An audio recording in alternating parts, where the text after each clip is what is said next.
I hit a Karen. Facts before the story. 1. This was last year before masks, social distancing, etc., so I may not remember the details, just the general story. 2. I had a traumatic incident in my youth that I don't care to get into. Needless to say, I have phobias about being touched. My boyfriend once came up behind me to give me a hug, and I screamed, dropped to the floor, and started crying. Even now, when we are somewhere watching TV, he asks for permission just to put his arm around me so as not to trigger me. 3. The employees at this store wear either a green or blue polo, an apron of the opposite color. If it's green shirt day, they have a blue apron and black pants.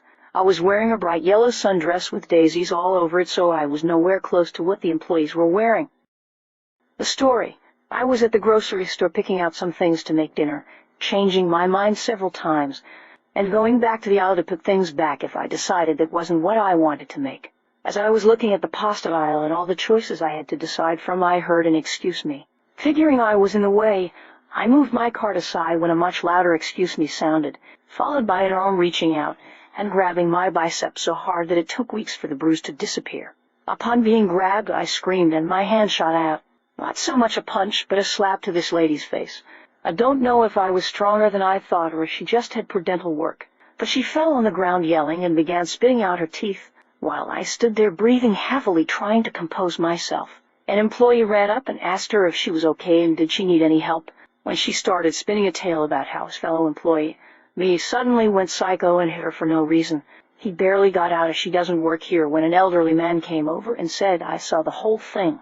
She pointing at the lady grabbed he pointing at me, and she pointing at me again merely defended herself. Talking to him later, he said that he recognized my PTSD symptoms and knew that's what had triggered me.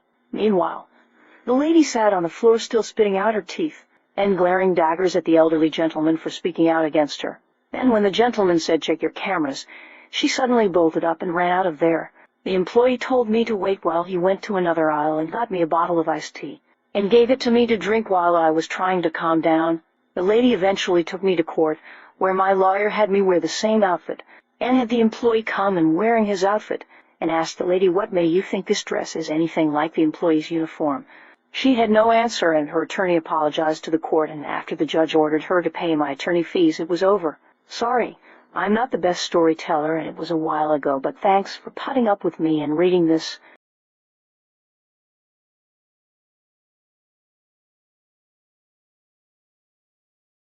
I don't work here, lady. Will you marry me? I will keep this short and simple. This was 3 years ago. It was December. I remember because it was the day before my birthday. I was in a big box store, one that combines a grocery store with clothing, electronics. You get the picture. I saw a cashier I knew standing at the end of her register on her cell phone. How she was getting away with it, I don't know. When I saw a woman who was clearly vision impaired tried asking the cashier for help, but kept blowing her off. I heard her say, "Go ask someone else." And now I am a Boy Scout at heart. Mom, Dad raised me to help others in need if I see they need help. I walked up to the lady and asked if there was any way I could help. She said yes. She wasn't used to the new layout since they remodeled. From experience in high school, a girl I had a huge crush on who was visually impaired to hold my elbow out so I could guide her. She carried the hand basket and would tell me what she needed. We talked and she told me how in school she had a nice friend who did the same for her. I said he seemed like a decent guy. She told me he was kind of short and had a squeaky voice, but seemed shy. I helped her with her shopping, and when we were done, we went to the register, and the cashier who had blown her off said, "Hi Ricardo, how are you today?" "Don't hi Ricardo me. This young lady tried asking you for help, and you blew her off. Just stood there yucking on your phone. Just ring us up." The young lady said, "Wait, Ricardo, did you go to GW High?" I said, "Yes, I did, Ricardo. You don't recognize me." Then it hit me. "Sandy, is that you?" Sandy said yes. She didn't recognize me or my voice. I had gotten taller, and you told me your name is Rick. Yes, my name is Rick, short for Ricardo. Puberty hit me like it's an enemy after high school. I was a real late bloomer. We talked for a while because I didn't recognize her at first. She had, how should I say this, blossomed into a beautiful woman.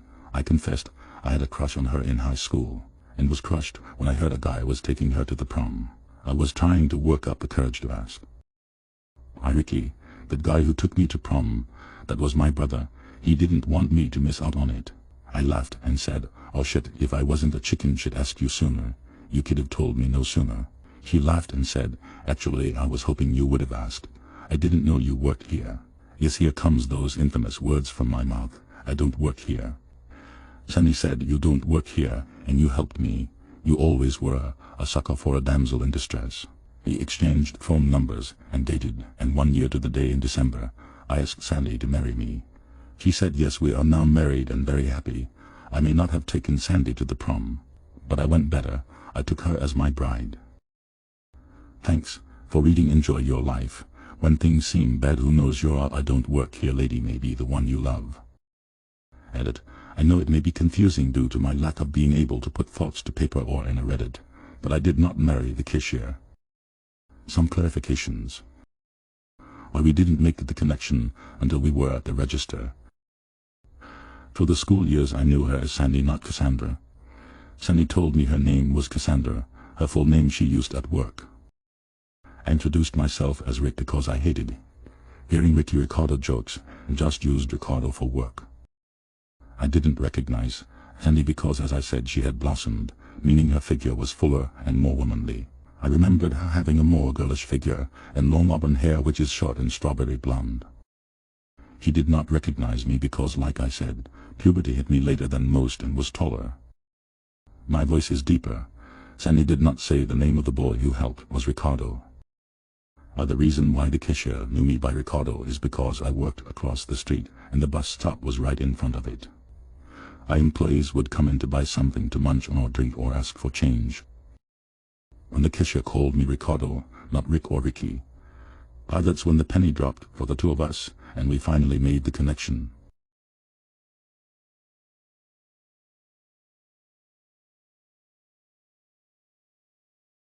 Oh, but I'm the homeowner. This just happened, and I'm still a little confused. Bit of background. I, like most people in our neighborhood, have been working from home since COVID started. We have a townhouse, and there's another row of houses behind ours. I wear blue t-shirts because I like blue and am on the spectrum, and mostly because I like blue.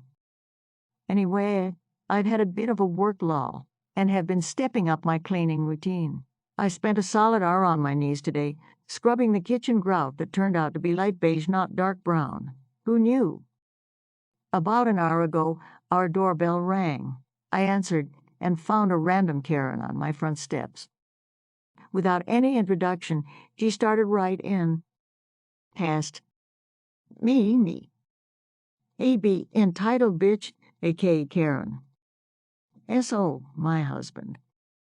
N.S.O. that she devil's poor husband. A.B. how much do you charge? Me, pardon me. E.B. how much do you charge? Me, charge for what? E.B. dramatic eye roll. Equally dramatic sigh. Under her breath, they let just about anyone in here. Unbelievable. In an overly loud tone and extra slowly, how much do you charge for your cleaning services? At this point, it dawned on me that she thought I was here cleaning. This is a bit odd. Our front drapes were closed all day, so the only way she would have seen me cleaning is if she was looking in our back second-floor windows, so yeah, creepy. I'm not a fan of people who are rude. Doesn't matter if you think they are beneath you.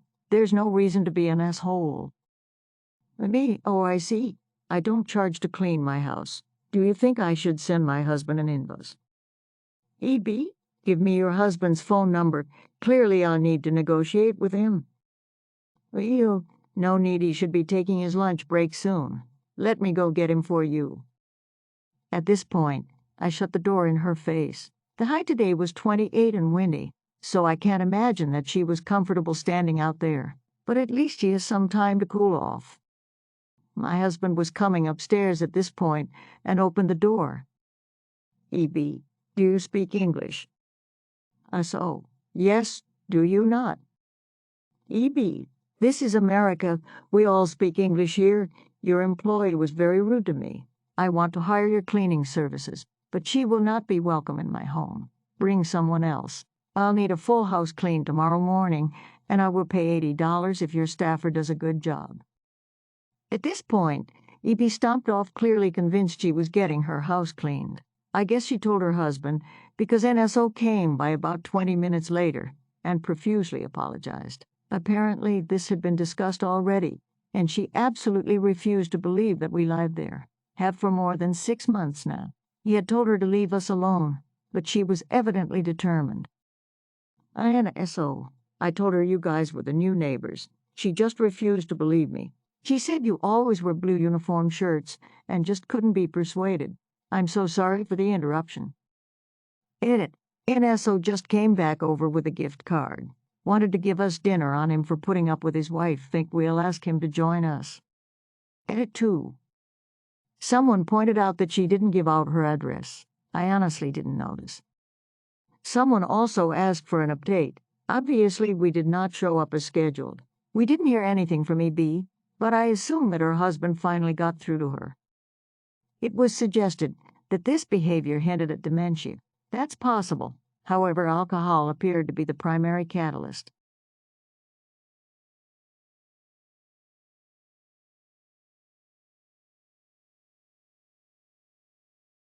Did you recognize all of the voices? Leave your guesses in the comments.